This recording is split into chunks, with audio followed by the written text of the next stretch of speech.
Today's show is brought to you in part by Third Wave Water. Do you ever wonder why the coffee you make at home never tastes as good as it does in the coffee shop? Here's the secret. Coffee shops spend thousands of dollars to make the perfect water for making coffee, and now, for as little as 10 cents a cup, you can work that magic at home.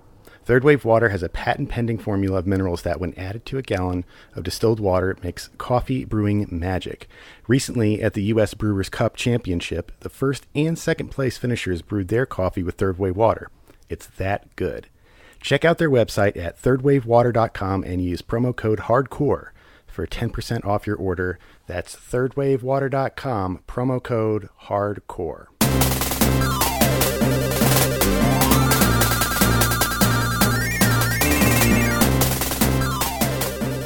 Hello and welcome to episode 49 of HardcoreGaming101.net's top 47,858 games of all time podcast, where we objectively, definitively, and scientifically rank the games you nominate. My name is Xerxes, and I'm coming to you as a magical hologram of my giant head. My panelists today are... I'm Bobinator. I'm Kyle. I am Satinga. And back from exile, it's Jeff, the Electric Viking.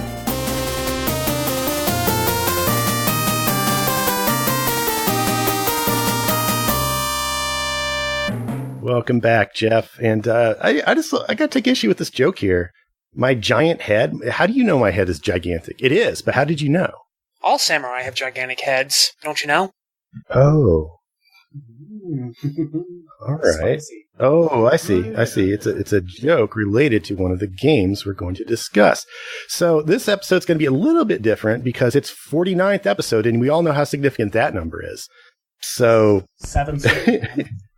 So on this very special 49th episode of our show, we are kind of celebrating our one-ish year anniversary. It's actually a little bit more than that, but we got the 50th episode coming up and all that. And to give ourselves a little pat on the back, we decided we would rank games that we ourselves nominated. Not in my case, but my other four co-hosts. And so we'll be back to normal on episode 51. But for 49 and 50, we are going to be ranking our own game. This sounds really boring when I talk about it. We took games that weren't nominated yet. We didn't take games from the list. We just went, no, let's pull random games that either we felt really should have been nominated or felt would not be nominated, which is both are hard to do. On this podcast, we have 3 rules. Rule number 1, all rankings are final, official, and scientifically accurate. Rule 2, you can nominate one game via 5-star review on iTunes or Stitcher. We've stopped accepting Twitter nominations for the time being, but we will probably start doing that again. Maybe sometime we'll have a magic month this summer where people can just load up the list. Rule 3, you can nominate games that have already been nominated. Just don't nominate games we've already ranked. See the master list for yourself. Check it out at bit.ly/47kgames. Next game we're talking about today is Zombie Nation, which was nominated by @Contravania. Is that you, Satinga? One of my aliases. It was the one I went with after Nintendo Dream Station, which is like my 13-year-old name that I quickly aborted. But that has nothing to do with anything. So, just the master of those portmanteaus, huh? Yeah, well, that one was just really clunky, but I would like a Nintendo Dream Station, but console gaming is dying, so. Speaking of things that don't exist anymore, Zombie Nation was developed by Kaze, I guess? Uh-huh. More known for their pinball games, I would say. They had some pretty okay pinball games. Yeah. Super Pinball on the SNES is good, if you can get this. And it was published by Meldak, a Japanese jazz music label, famous for the kind of special kind of vinyl that apparently gave the employees who pressed it cancer. Is that actually true? Yeah, I think Dr. Sparkle on one of his shows brought that up. What do they put, like asbestos in? There's something, I don't know. Well, he didn't get that in detail, but he said that those records are prized by collectors because the quality of the vinyl is really, really high, and they don't make that kind of vinyl anymore because it gives you cancer. So they're the Japanese equivalent of The Conqueror. That Howard Hughes movie about Genghis Khan with John Wayne. And, Yep. Everybody did it like on a bomb site. Yeah. Uh-huh. Known release date is December 14th, 1990 in Japan for the Famicom. We got, it was inexplicably sent to North America for the NES. But we're glad it was. Yeah. So let's talk Zombie Nation. Sure. Well, Please. first off, I should clarify that its Japanese version was known as Abaranbo Tengu. I think Abaranbo means something like hoodlum or ruffian. I read that once. I forget the exact translation. But that's like the only major difference between the two games. In Zombie Nation, you play as a rather gruesome-looking giant orange disembodied samurai head. Apparently the head of Namakubi, who is apparently the hero, I guess. I mean, this game actually has It's a bit strong word. Yeah, this game actually has a fairly elaborate text crawl at the beginning. I mean, this for a shoot 'em up, this has a good chunk of story to it, if you can believe it. But yeah, in the Japanese version, you actually play as a giant floating red Tengu mask who's actually more cartoonish looking. But as far as I know, except for one of the bosses kind of looking different, the games are exactly the same. So I'm surprised we got this game like 99% intact, because it is definitely not something that was made in America, despite the fact that the game itself actually takes place in America for some reason. I don't even know where to begin with the weirdness. That's just one of its many, many charms. Yeah. So you're saying it got changed when they brought it over and localized it? Uh, So they censored it? as far as I know, So it was censorship. no, honestly, as far as I know, everything made it intact. Just that, for whatever reason, the Tengu was changed to a samurai, because I guess... Yeah, they felt kids would relate better to a giant decapitated samurai head than a Tengu head. And that's obvious. My only guess is that most of America didn't know what a Tengu was until Mega Man 8. But they... Well, I would, that means most of America doesn't know what a Tengu is. Because most of America did not even know Mega Man 8 existed until Mega Man 9 came I'm out. going to fight for that one when we vote on it. But I have a feeling that it was changed because like a Tengu mask to us in North America would look like a Pinocchio face. You know, it would be like a dick nose. Yeah, that's... Yeah, it's supposed to be a dick nose, so that's kind of, Yep. you know. Phallic symbols. But so the game itself is pretty basic for the most part. You are a giant head that spits out spit or vomit or something. You lob your eyeballs. Then eat the people as they're falling out, screaming for help. Yeah, this is Which, if you read the manual, it says that he just stores them in his mouth safely. like some kind of but chipmunk, apparently. Although, it should be noted that despite the title, this game has nothing to do with the techno song Zombie Nation by Kernkraft 400. it has nothing to do with zombies. It barely constitutes a nation. That's another... Apparently, the evil alien is turning people into zombies, but that's kind of not very easy to tell, because... Yeah. They just look like small, indistinguishable, white-clothed people that... Okay.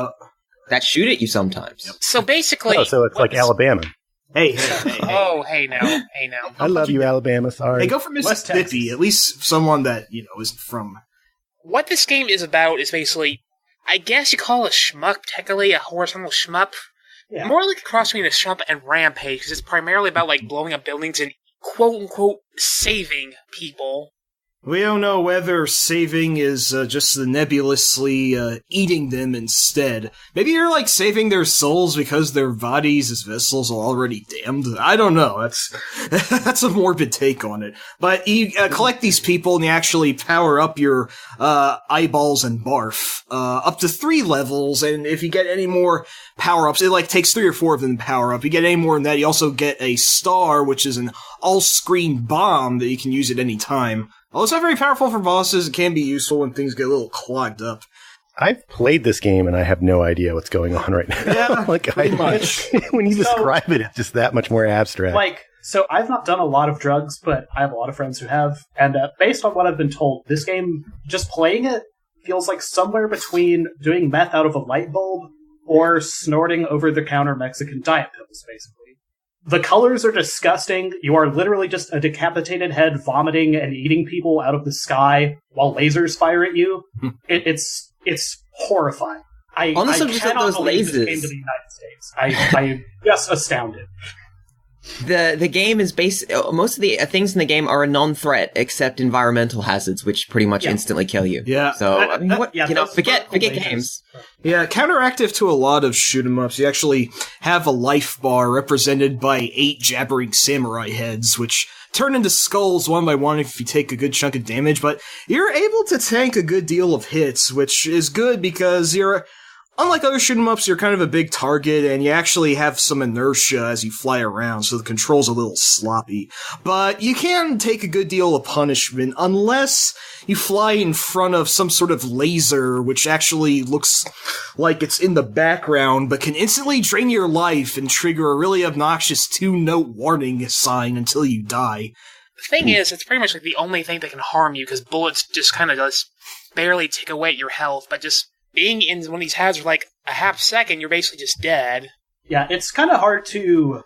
There's a surprising amount of shit happening on the screen at any given point, and I would just wind up having trouble tracking bullets and lasers in my head position and tracking my own shots.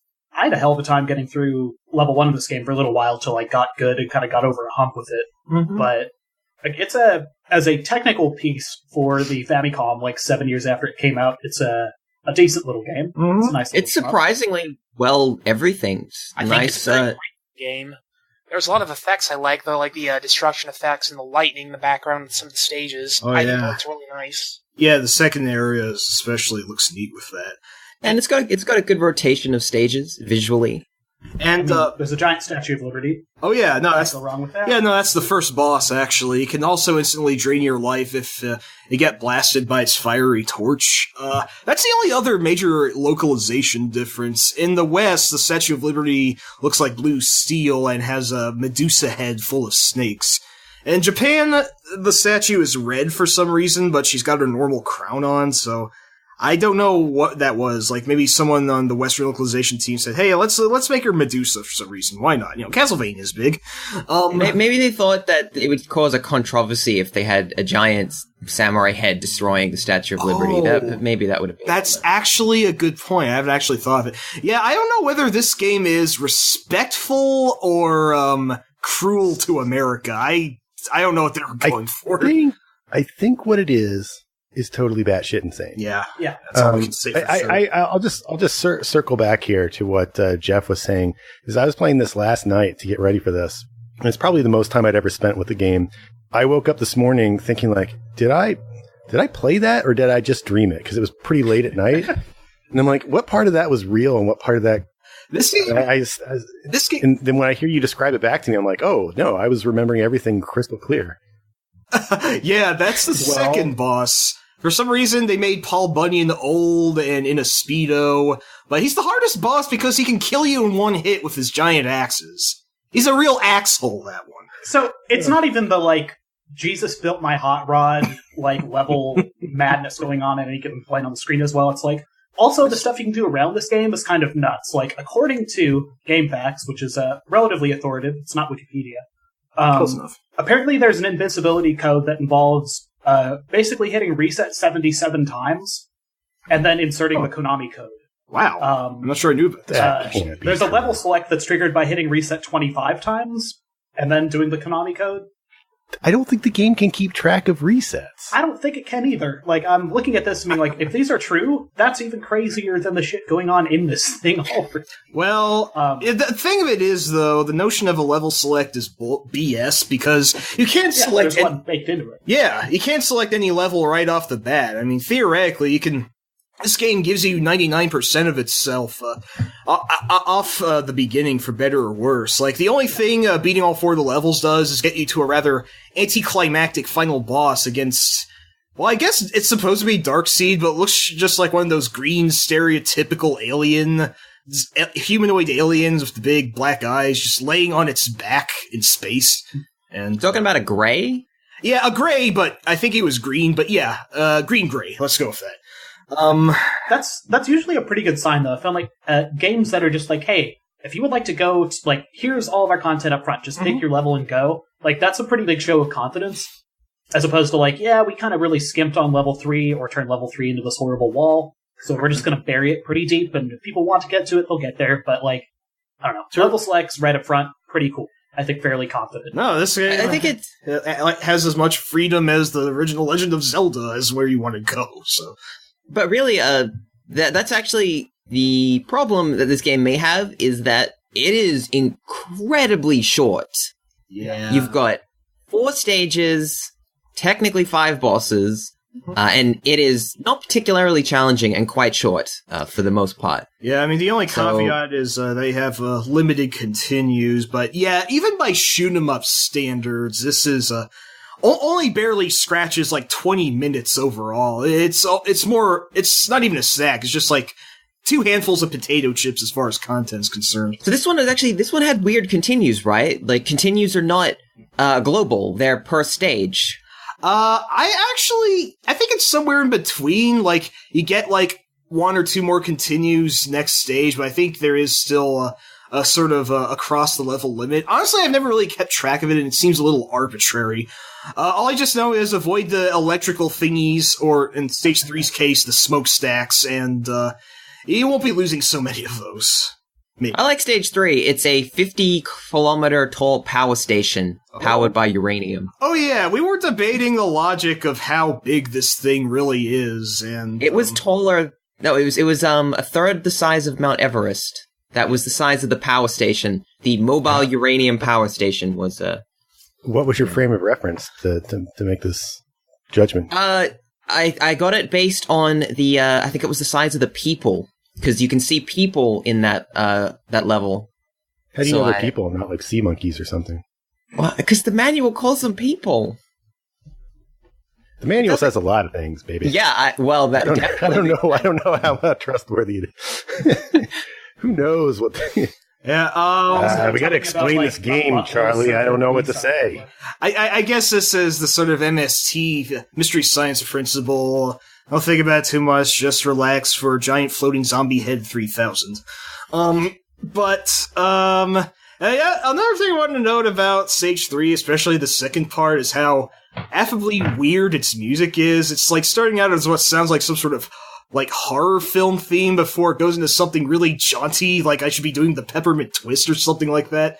This game's music is batshit strange, just like the rest of it. The composer was Norio Nakagata, who was also KID's composer of Low G-Man, G.I. Joe, Isolated Warrior, that stuff. It's just so much about this game that shouldn't work, and yet the way it's cobbled together, it makes one of the more memorable NES titles from close to its twilight years. So, I mean, you weren't getting something like this on the SNES, not something this crude and foobar and... You really weren't getting this on anything, which is the best thing I can say about the game. Yeah. I mean, that sounds a little backhanded, but I actually totally agree with that. Thing of it is, I don't know whether this counts as a kusage or not. What do you guys think? I don't think so at all. I think it's actually quite good for what it is. Yeah. Like, it is short. It is like disturbing on some level, but it's certainly not bad. Like, it's again, for like a late Famicom game, and like, you know, a relatively late Famicom game or a relatively late NES game, that's definitely worth checking out. I'm not a shmup expert, so I can't speak to its merits in terms of like how good of a shooter it is, but I had a good time with it. Just again, drugs. This game feels like drugs, like bad drugs, like chemically oily drugs. So if you want to experience that, it will hook you up. It will be your sugar daddy. But yeah, that was describe it better than I could. I also should probably note this is one of those really obscure aftermarket $200 titles, but oh yeah, you wouldn't want to pay that much for it. So, what about if we were to say rank this? Bob is having some issues right now. Has pitched an initial position of around Lethal Enforcers. How do we feel about this? See, I knew it. I knew he'd be right on the money. That's around where I would put it. Where exactly was that? I know it was like the middle of the list somewhere. So Lethal Enforcers, for those of you who aren't looking at the list right now, right around Lethal Enforcers, we've got NFL Blitz, Ninja Gaiden, Night Trap, Lethal Enforcers, and then Clash of Steel, Landstalker, and Clash at Demon Head. That's actually pretty precise. I wouldn't rank this higher. I wouldn't rank this higher than Ninja Gaiden, which I still think you guys really lowballed, but I wasn't on that episode, so, you know, too late. But it's definitely better than Clash of Boring-Ass Steel, I tell you what. I'm sorry, I didn't particularly care for that one, even then. Personally, I'd put this above Donkey Kong Country 3, which is not much higher than that. But it's definitely not much beyond that. I take your consideration, and I say I'd never put this above Team Buddies. Ever. Okay. Yeah, I can accept that. well, if you wanted to even raise it a little bit above Ninja Gaiden, I mean, I'm not even sure I agree with that, despite the fact I nominated this game, but, you know, if you're willing to make a decent case for it, maybe. I think... Yeah. As the unfortunate position man of wrestling expert, I would definitely put this above No Mercy. I got no problem with that. Oh. I would definitely put it lower. I'm with Satenga on it. Partially because it's such a gimmick of a game. You know? It's like... It's a disgusting game. But goddamn. They really went for something. Like, they really had an aesthetic and stuck to it. And I'm not saying it was like a fantastic aesthetic, and it's not like it is not a nice game. It is a, like, I keep going back to it, but like a chemically and gross feeling game to look at and play, in a sense. But I admire that they had a vision and really stuck to it throughout. Yeah. Like, you are a head that vomits on buildings to death. Like, I can't help but think, like, okay, so let's say it's 1990. We're going way back to 1990, and for some reason, you know, you haven't got an SNES or a Mega Drive yet, you know, so you're stuck with an NES, and then you buy a full price game, and it's this one, and you're stuck with this for 6 months or whatever. Like, you'd be like, oh god, what have I done? You know, the novelty would burn through after maybe an hour, and then you'd be stuck with it, and you'd be like, oh, do I really want to replay this again? Because it doesn't feel that... Lots of shmups have, like, real challenge to them, but because this one is like, oh, most things that kill you are the background, it's like... Yeah. This is definitely not one that's worth the 200 or so it's being pushed for in the eBay aftermarket. God damn retro collecting nowadays. Soapbox set. Screw you people, seriously. Well, let's have a look. I know you guys were like, what? You didn't like it with Clash of Steel. No. You know, it is a pretty interesting game. I don't want to put it... Alright, I can do somewhere... we're going back to Lethal Enforcers here, but it's because I really like Night Trap. And I think Night Trap is wacky and crazy and goofy, and also not particularly replayable, but it's full of FMV, and it is... That amps it to slightly more enjoyable to re-watch, to re-experience. You know what? I will give you that. Night Trap is more known, if not via infamy. So, the thing about Zombie Nation is it's really not... It's a very niche game. It's really hard to sell someone to it. You can't really give it an adequate elevator pitch and expect that they'd play it like an hour later. It's just one of those really special sort of, you know, lo-fi punk NES releases. Part of the end of the bubble era before, you know, Japan's economy went kind of bunko and the 90s kind of sucked for them. But, Are you telling me that there's a certain economic climate in which a jazz label would not be releasing a Famicom game about a giant disembodied samurai head that spews fire upon buildings? Japan. Yeah. You know, they also released Hiyako no Alien. Welcome to that capitalism, dickheads. Yeah. Hey, Hashtag whatever, millennials. Let's put it above Lethal Enforcers, and I'm saying that because Lethal Enforcers is about the driest you can make a light gun game, and it still be, you know, pretty good. This is about the wackiest that you can make a shmup, and it still kind of makes sense. Yeah, I am actually very happy it's the placement between Night Trap and Lethal Enforcers. Zombie Nation, the game that I nominated, I admit is not great, but it is memorable. I tell you that. Yeah, thanks for nominating this one, man. Like, it's really... So it's worth 20 minutes of your time if you've not played it. Is that where? Sure. Is that where we're putting definitely. Between Night Trap and Lethal Enforcers, I say let's go for it. it. All right, Zombie Nation, although you would make a better tattoo than a game, I think you've earned your place in our big damn list.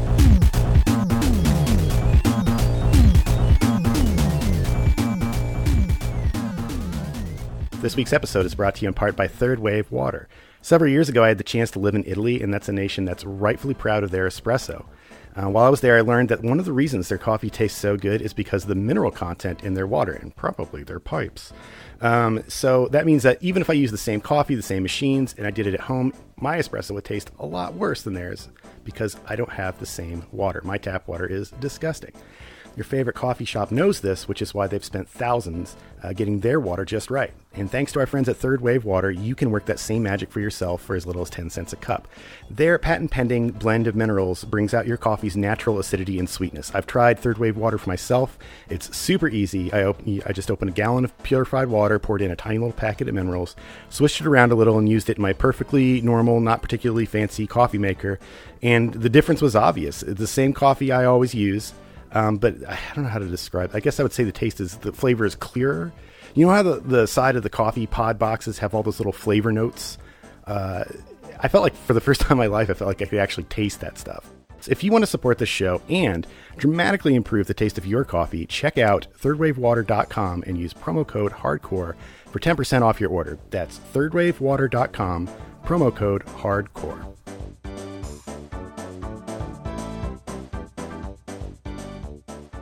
Hey listeners, this is Mike, the real-life alter ego of Satanga, and the self-admitted weakest link of TG47K's regulars. But if you don't think I'm totally dragging down the quality of the podcast, then hear me out.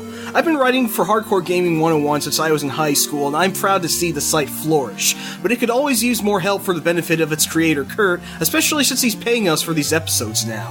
If you want to get more incentive for Xerxes, Cal, Bobinator, our editor Jeff, and myself, along with our other friends and guests to put on the best damn show we can, make a pledge at www.patreon.com/HG101. If John Madden gets paid to say obvious things about sports, shouldn't we get rewarded for babbling about video games? If you agree, that's www.patreon.com/HG101.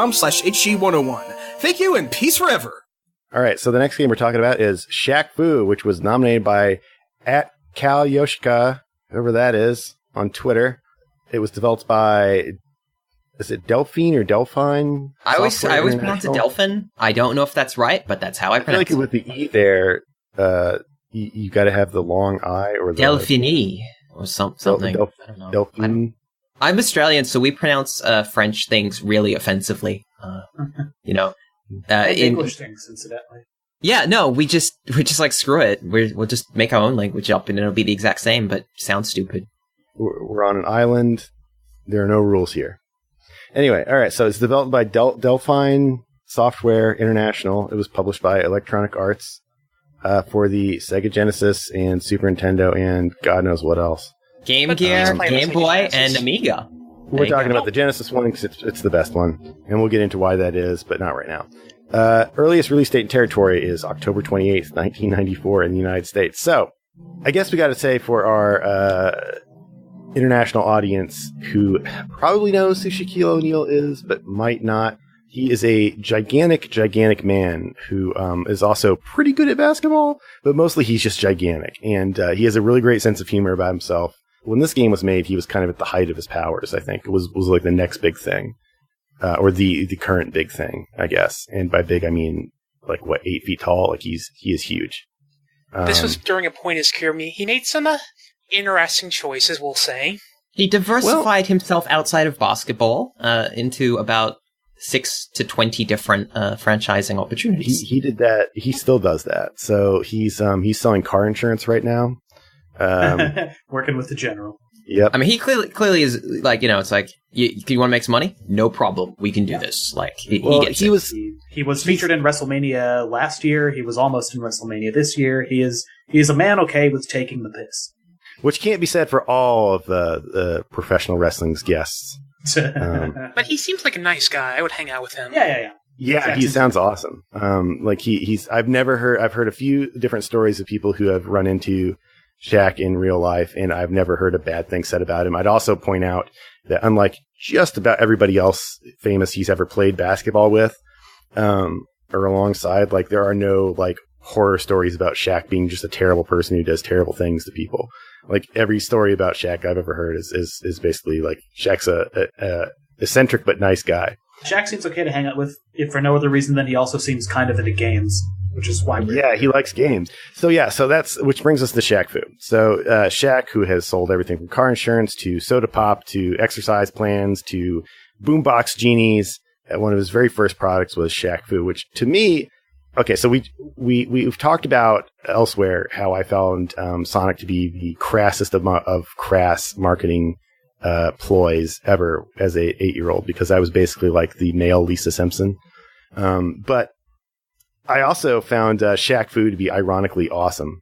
And I feel like just the idea of like, if you're going to make a Shaq game, just go nuts. Like if it's not going to be a basketball game, just go absolutely crazy. And well, see, I thought that this game, you know, when you think about it, I'm like, I'm pretty sure Shaq would be like, I don't want no basketball game. A fighting game? Yeah, cool. Put me in that. Put me in a fighting game. I like fighting games. That's cool.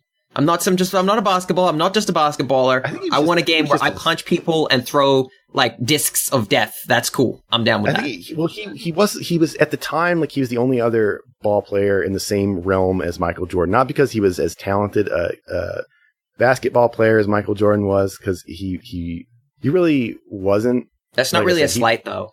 No, it's not. That's not really, no, not even close. As a species, we don't make a lot of in the same thing, like you can't play a game from this time period, probably to this day, with Michael Jordan in it, really. But Michael Jordan did get his own game, which is better than Shaq Fu. It was Michael Jordan Chaos in Windy City, which is actually a pretty damn good little platformer. Really interesting way to take basketball, turn it into a platformer, and still kind of like, I see where you're going with this. It's a really interesting take. Partially cannibalized into another fantastic game, too, which I hope someone nominates. Shep Boyardee presents Tales of Games, presents, let's see, Barkley Shut Up and Jam Gaiden, Chapter 1 of the Hoops Barkley Saga. Did you have to look that up, or did you actually remember? Nope. I think I might have bungled some of it, but that's a hell of a game, too. That is almost about basketball. He's reading off of his own back tattoo, so you got to account for the backwards effect of the mirror. There's one thing I've always been curious about Shaq Fu real quick, and this is something me and Cal have discussed. I don't think this was always a game about Shaq. I really don't feel like it. It's barely related to Shaq except him being in it, but I have to wonder if they just kind of slapped him in the last moments. Again, Michael Jordan Chaos in Windy City, like that was clearly made from the ground up around Michael Jordan, but it has nothing to do with anything about Michael Jordan other than that he's in it. Yeah, I don't know. It's interesting because Delphin is crazy enough to have just made a fighting game and then somehow ended up with the Shaq license. Like, I don't know, maybe they got it through EA somehow. Like, hey, does anyone have a game that we could put Shaq in? And Delphin were like, we got a fighting game. Done. Like, that's... I don't think they would do that because I feel like the Shaq license would have cost them something. So they're like, we have to make a Shaq game. If we make it a basketball game, we can't have any other NBA players in it because we cannot afford to pay for that license of like the NBA Players Association or something that Shaq did not belong to. My pitch is, what if it worked the other way and Shaq was just like, yo, Out of This World was really good. That's the other thing. I don't know if it was just like somehow. I really want to be in a game made by the people who made Out of This World. Possibly make it about other dimensions or something. I don't know. I mean, I guess there is possibility this was just meant to be, because, I mean, this isn't their weirdest idea. I remember Guru Larry told me they wanted to make a Godfather game. They were going to set it in space in the future. Oh, that became Flashback? What? Yeah, Flashback. Flashback was their original pitch, was, we got the Godfather license, let's make it set in future. God bless France. God bless those people. Which is great, because that really is Looper. That's the movie Looper. Right? Looper could have been a Godfather Part 4. It would have worked. Yeah, no, you know right on the money. It is exactly right. It is a great mafia movie that also happens to be a great time travel movie, and that's why Ryan Bruce Johnson Willis is awesome. Shows up to walk around the set as well. You know, he just stumbles around, kicking in doors. Why isn't Bruce Willis and Shaq Fu? That seems like that would have been perfect. Throwing Bartles and James at people. Yeah. Okay, so what we have is we have Shaq Fu. And we'll get into the biscuits of this one. I'd like to start off the story real quick. I won't go too long into this. There's just one point I want to make. Yes. So basically, Shaq is sent into this alternate fantasy dimension by this old man who wants him to find a boy and rescue him. So it's like kind of a cross between like fantasy and weird sci-fi post-apocalypse. It's basically just got everything. But what amuses me is that everybody knows who Shaq is, and they know all about his career choices, and they keep giving him crap for it.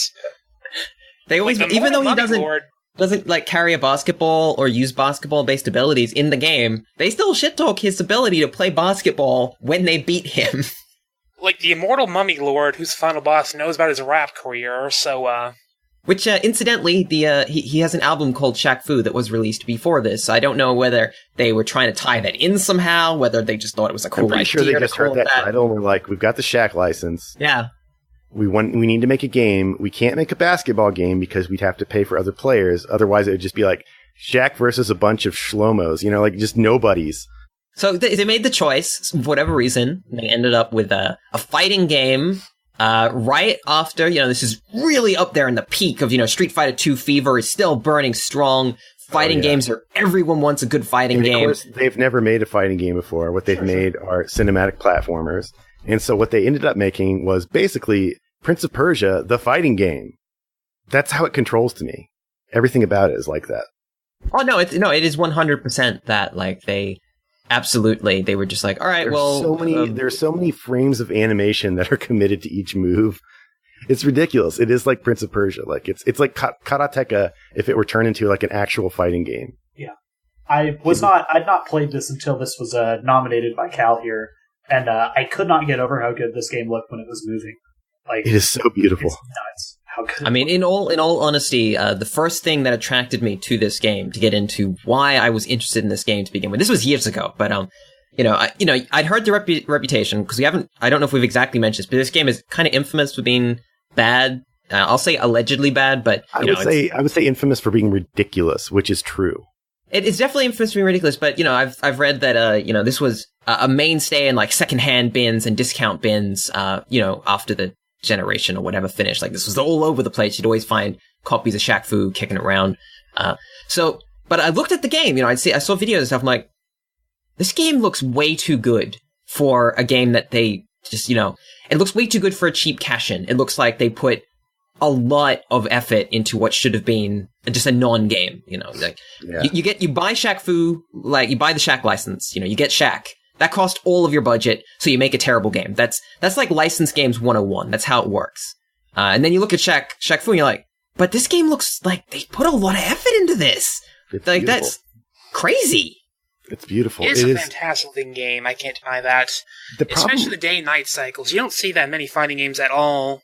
Because it's pointless. But, it is gorgeous. As a fighting game, it might be one of the worst ideas ever. Not because of Shaq, but because it is like the way it controls is terrible. Like, for instance, like the difference between kicking and punching in this game. So explain, I don't want to be the one to explain it. So somebody explain, how do you punch? How do you kick? Yeah, it's just the normal way, isn't it? I'm not a super expert on fighting games, really, but you press the button. You've got 4 buttons in this game for punching and kicking. You got 2 punch buttons, and you got 2 kick the buttons. Genesis version, right? Huh? We're talking the Genesis version, right? Yes, both versions should have 4 and 2 and 2. Yes. Okay. So Genesis, you should be playing with the 6-button controller. If you're not, don't play the game at all. Just don't even bother. And never try and play a fighting game on the Mega Drive without the 6-button controller, unless it's what's the wrestling monster wrestling fighting game? I think it's called Fighting Masters or Fighting something or whatever. You can play that one because that's made for 3 buttons, but everything else don't do it. And in order to do different moves, you just press different directions.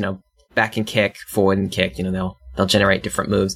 That's the basics of the fighting. The 2 punch buttons don't seem to do very much different at all. They seem to basically generate the same punch. And you also have a dedicated button to run forward. If you hold it, you run forward if you press forward in it, or you can teleport backwards.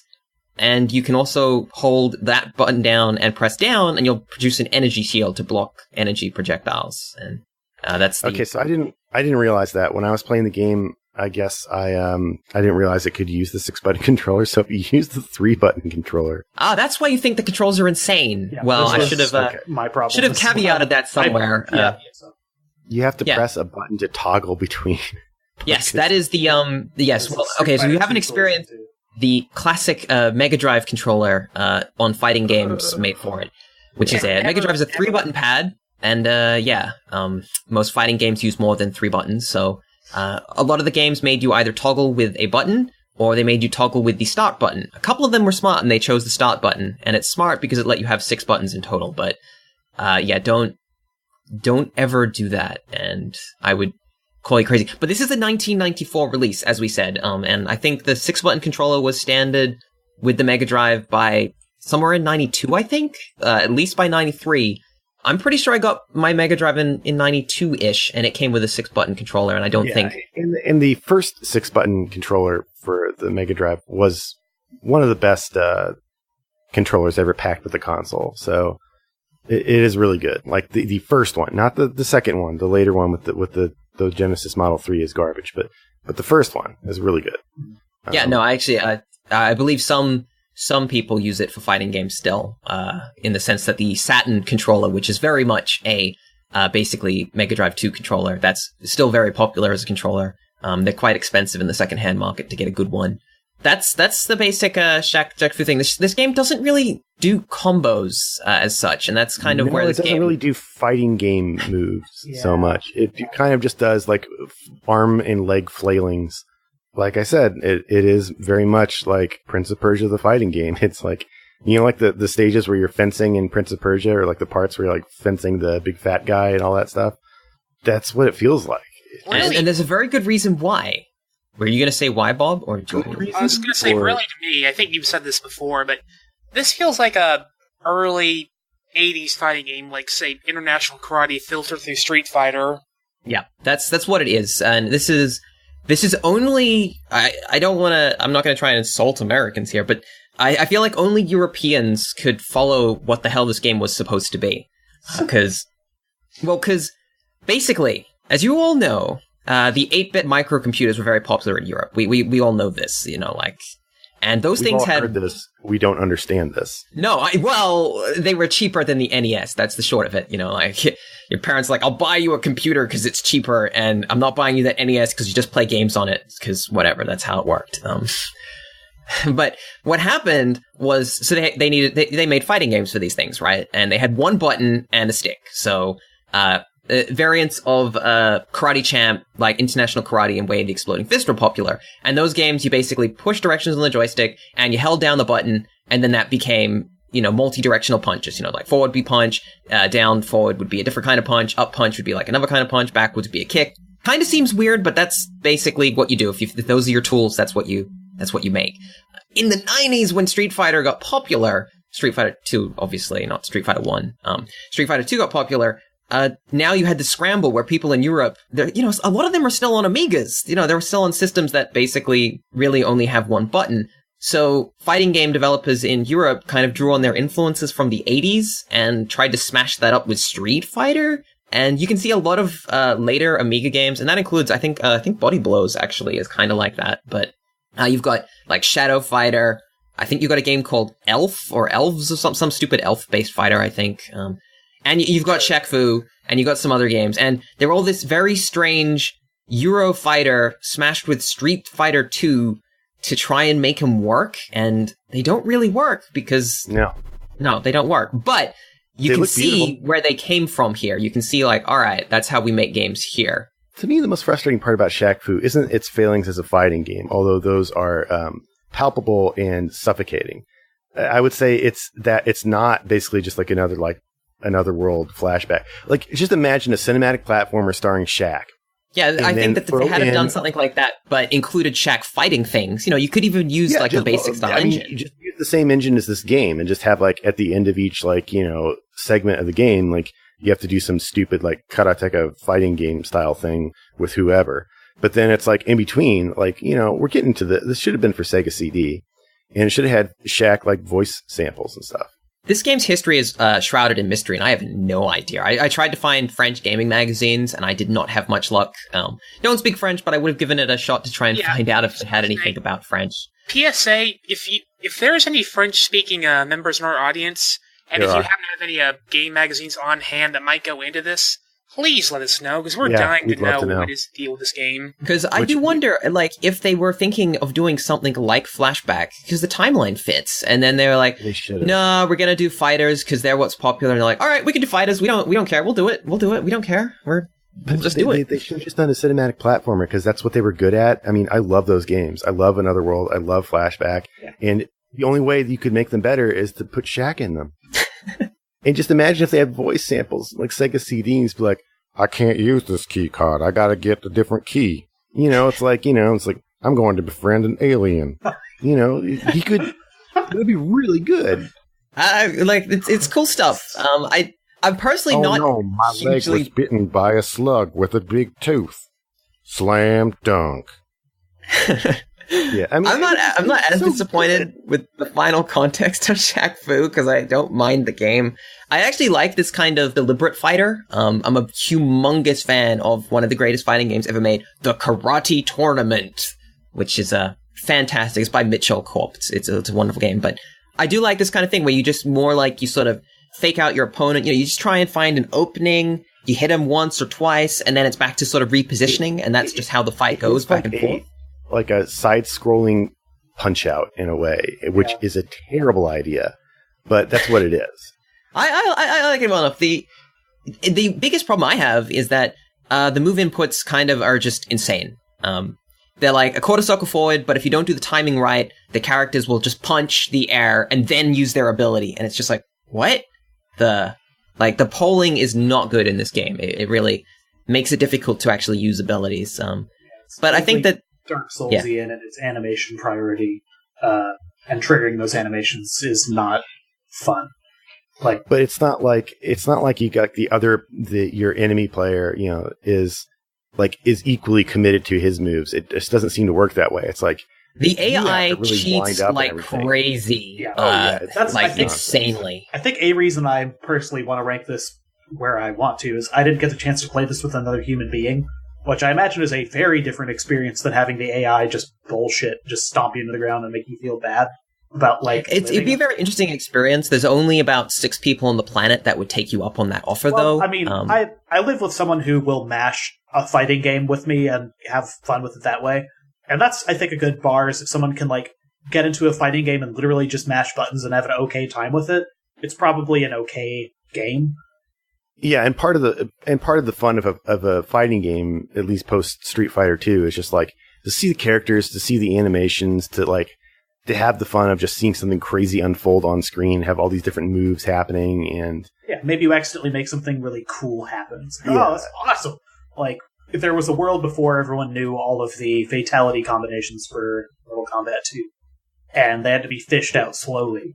The Mortal Kombat that's more like a Bloodstorm, which had 1 billion secret code combinations, and people would sometimes accidentally hit one. They'd be like, "Huh? What the?" All right, so where do we want to rank this? I think we got to rank this because the more I talk about it, the more I want to stop talking about it. So I'm thinking about Road Rash. What do you think? Bob's not wrong. See, here's the thing. Mr. Giggles over here. I kind of agree. Okay. We were just talking about that area the other day. The thing about Shaq Fu is that we got to recognize the fact that if Shaq was not in it, the game would be terrible. Yeah. I'm not convinced.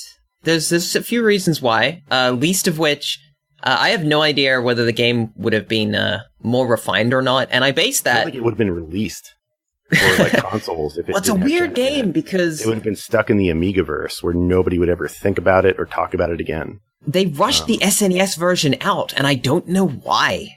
My guess is that maybe Nintendo was like, you got to release it in this window, or we're not going to let you release your game or something. I don't know. Even though it was an EA game, so that shouldn't have been an issue. But they rushed it out because they released the SNES version. It has because you haven't gone through these, but has less characters, less stages. It's a sloppier game. And then for some reason they made it better for the Mega Drive, which seems crazy because I don't know why you would even bother. If you were just going for money, you just go, it's fine. By the time we've sold all of these, nobody's going to know that we hoodwinked them. Think about this, Cal. You know why. It's because there were a lot of great fighters already on the Super Nintendo, and on the Genesis, there were not. But then why make the one on the system that's not in competitive better? Make it better. Spend time to make it better. Because people might actually play it.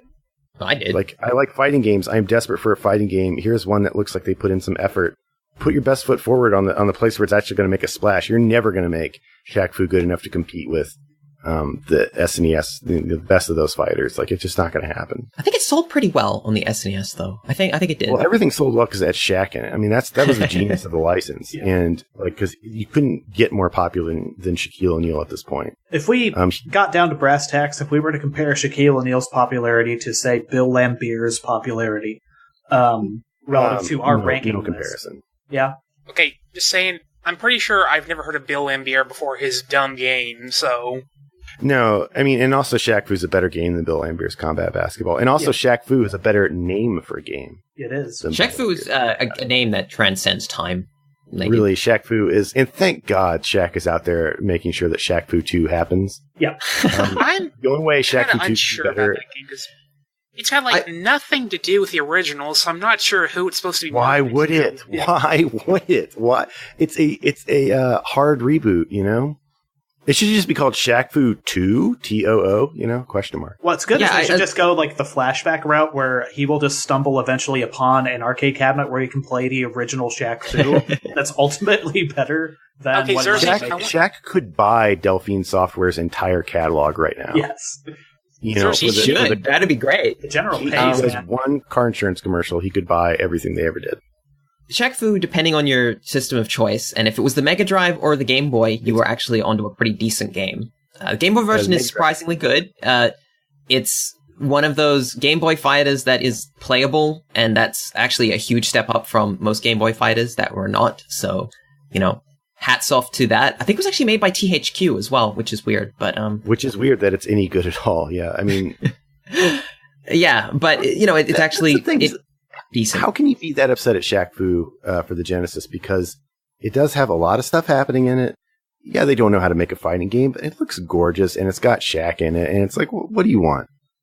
It's got a 2-player mode. It's got difficulty settings. You know, there's this. They actually cared. You know, it's gorgeous. It's a beautiful game, and it's underappreciated just for the beauty of its sprite art and its animation. And I think that is a shame.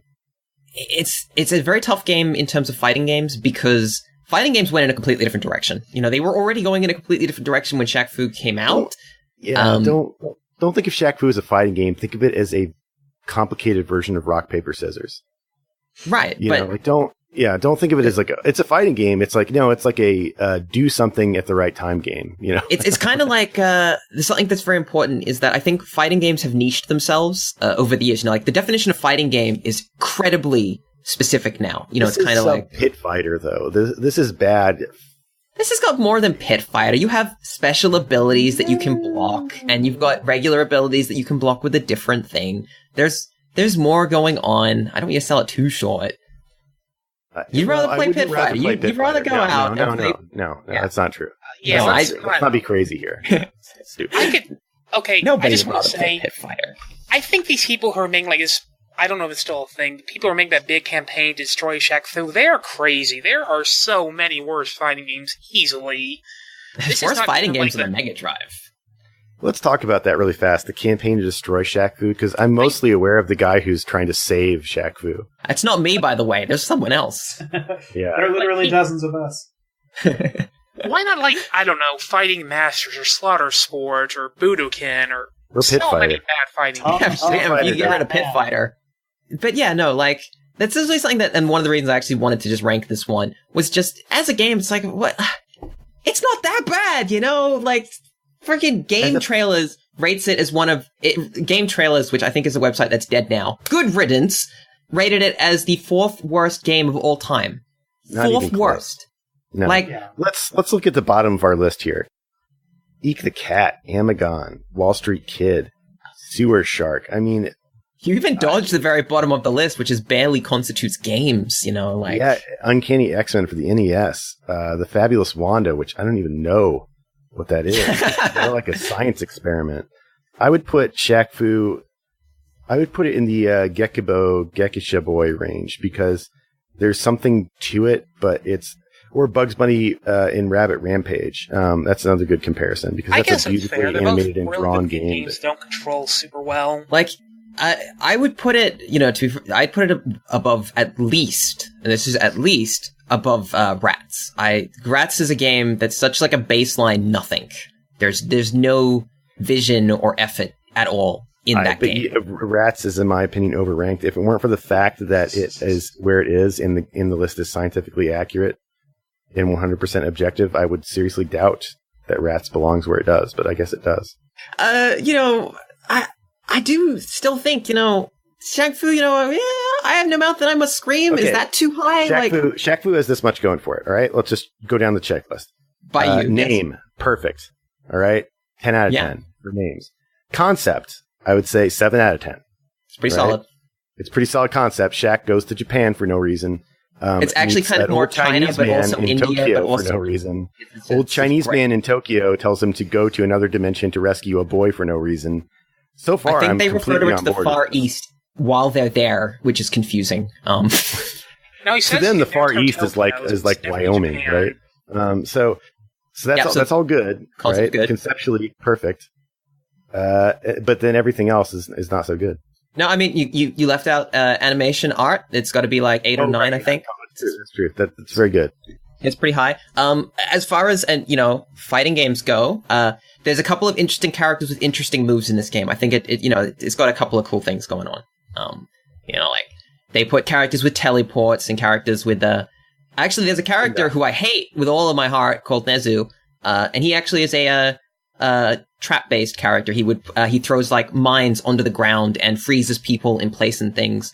And I want to say that might be like the first example of that kind of character seen in a fighting game. It might. I could be wrong, definitely, but I Although feel I it's hate first. those characters in fighting games, but yeah, that's true. It was somebody had to come up with the idea first. Okay, And it's so crazy that maybe Shaq Fu is the one that at least was like, yeah, let's do that. Let's put this weird little character. Yeah. Okay. So am I lowballing this because I still I'm saying above where I would put it is Friday the 13th for C64, which I feel like is not a good game in any meaningful way except for the innovation standpoint, which is pretty cool. And King's Quest V, which is like a beautifully animated game with a lot of funny stuff that happens in it that just also happens to be infuriating beyond measure.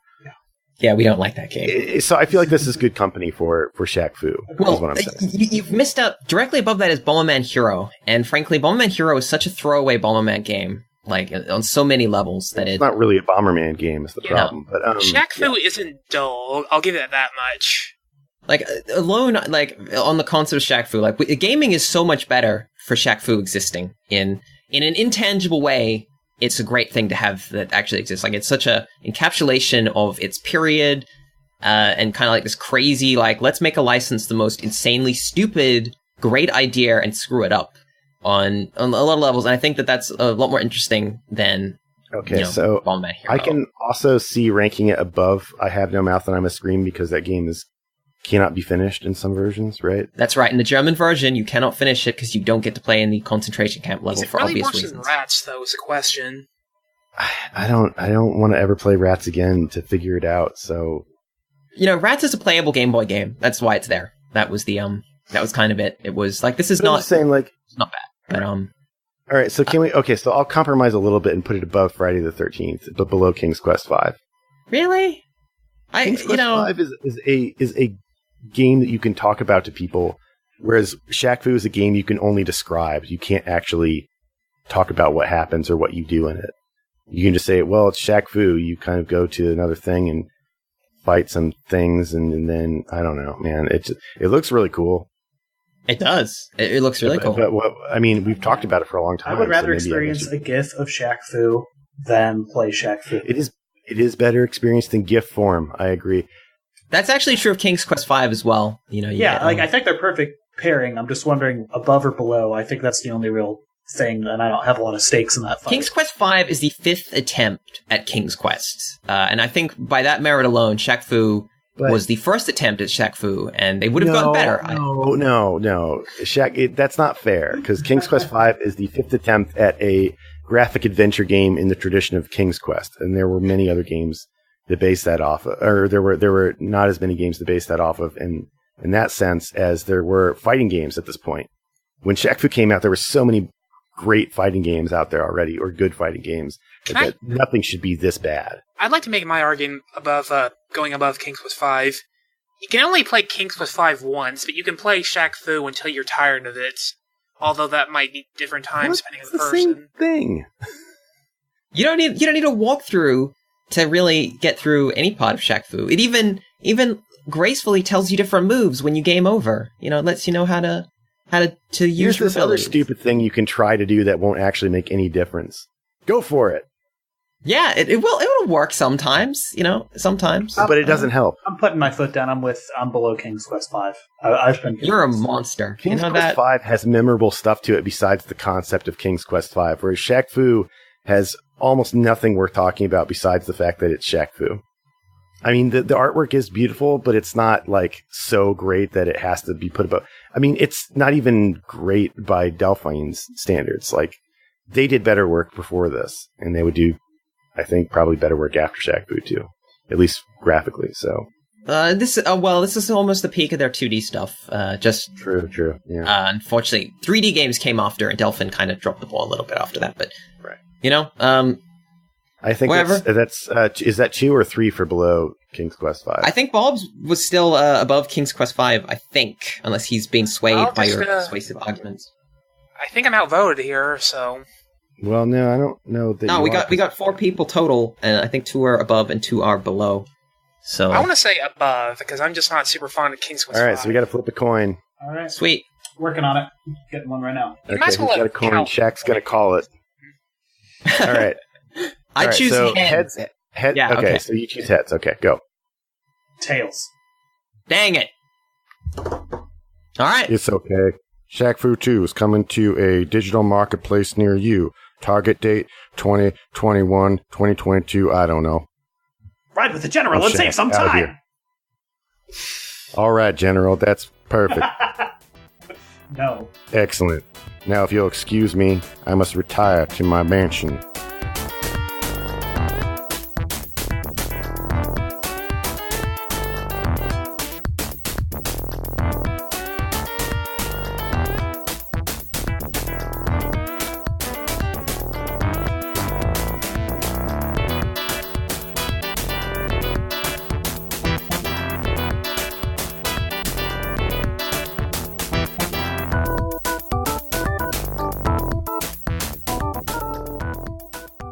So if you liked what you heard on this episode, you're going to love what's on our Patreon bonus episode, because we discuss another game, which is Capcom's 1942, a great early shoot 'em up with surprisingly realistic details on airplanes and stuff.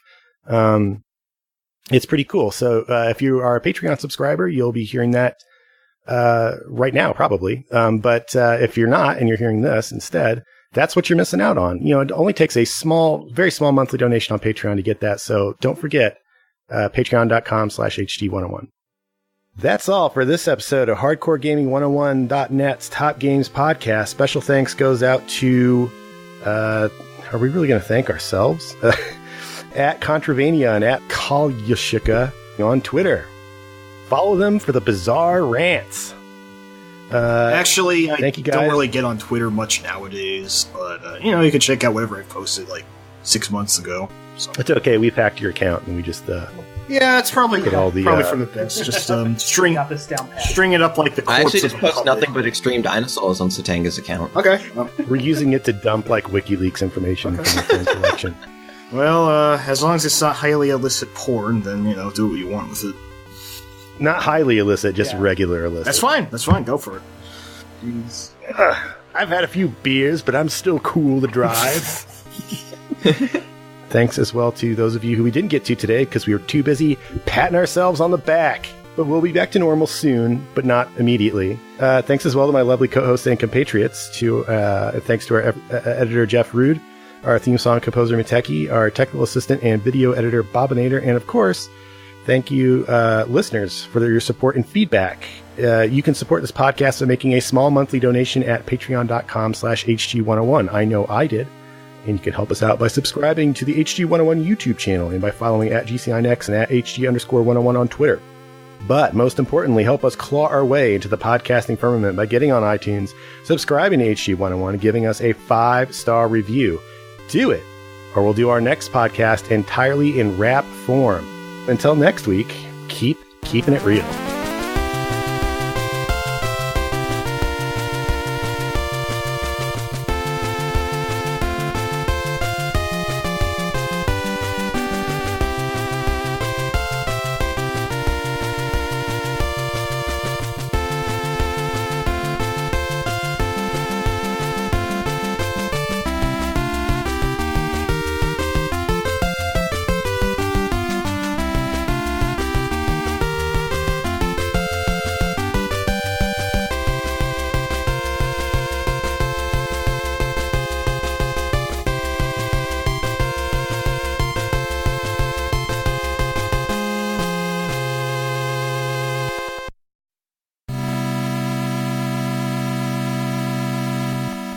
do it.